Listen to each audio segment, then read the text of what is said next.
যারা যারা রিঙ্কু সিং এর ওয়ার্ল্ড কাপ সিলেকশন নিয়ে প্রশ্ন তুলেছিলেন তাদের আজ যোগ্য জবাব দিয়ে দিলেন রিঙ্কু সিং। খেলে দিলেন এক অপরাজিত সেঞ্চুরি রানের ইনিংস এবং তাও শুধুমাত্র 60 বলে। এর আগে ফার্স্ট যে ম্যাচ ছিল বিজয় হাজারে ট্রফি, সেখানে করেছিলেন একটি 60+ স্কোর এবং আজকে করলেন তিনি সেঞ্চুরি। মাত্র 60 বলে খেললেন এবং টি-20 ইনিংস। এই জন্য একদম টি-20 মুডে তিনি আজকে খেলেছেন এবং দেখিয়ে দিয়েছেন যে তিনি কেন টি-20 দলে যোগ্য এবং তার যোগ্যতাতে তিনি সুযোগটা পেয়েছেন। অনেকেই তাকে ট্রোল করেছিল যে হঠাৎ করে কেন রিঙ্কু সিংকে দলে নিয়ে নেওয়া হলো, রিঙ্কু সিং এমন কি করেছে যে তাকে হঠাৎ করে টি-20 দলে সুযোগ দিয়ে দিল সিলেক্টররা। রিঙ্কু সিং প্রতি বছরের মতন এই বছরও কিন্তু যে ঘরোয়া ক্রিকেট রয়েছে সেখানে নিজের পারফরমেন্সটা দিয়েছেন এবং নিজের সেরাটা দিয়েছেন। এর আগে তিনি রঞ্জি ট্রফিতেও নিজের সেরাটা দিয়েছিলেন। এইবার যে বিজয় হাজারে ট্রফিটি হলো পরপর দুটি ম্যাচ এবং দুটি ম্যাচে নিজের সেরাটা দিল এবং সঙ্গে সঙ্গে তিনি কিন্তু ক্যাপ্টেন্সি করছেন এই বিজয় হাজারে ট্রফিতে এবং দেখিয়ে দিলেন যে রিঙ্কু সিং সত্যিকারের যোগ্য ইন্ডিয়া টিমে থাকার যোগ্য। কারণ তাকে কোনো রকম কারণ ছাড়াই, কোনো রকম সেইভাবে ফেলিয়ার ছাড়াই তাকে কিন্তু বাদ দিয়ে দিয়েছিল গৌতম গম্ভীর অস্ট্রেলিয়া সিরিজের পর থেকেই। কিন্তু হঠাৎ করে আবার টি-20 সেটআপে তাকে ফিরিয়ে নিয়ে এসেছে টি-20 বিশ্বকাপে এবং নিউজিল্যান্ড সিরিজে।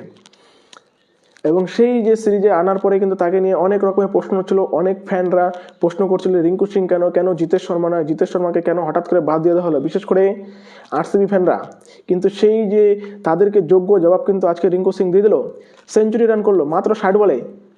মানে 60 বলে সেঞ্চুরি মানে মুখের কথা না, কিন্তু একেবারে প্রপার টি-20 ক্রিকেটটা সে খেলো। প্লাস সেটা কিন্তু ওপেনিংয়ে এসে আমি ফিনিশিং টাচটা দিয়েছি।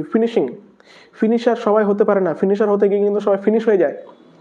অনেক ফিনিশার হতে গিয়ে ফিনিশ হয়ে গিয়েছে, কিন্তু রিঙ্কু সিং ফিনিশার।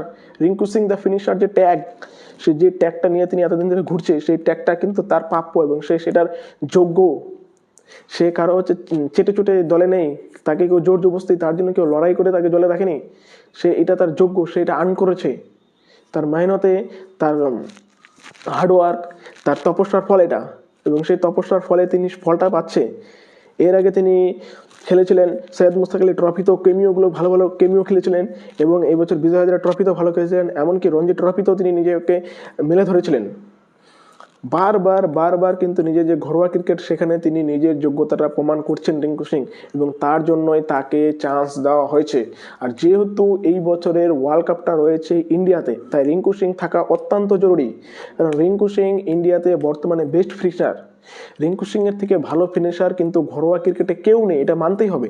জিতেশ শর্মাও না।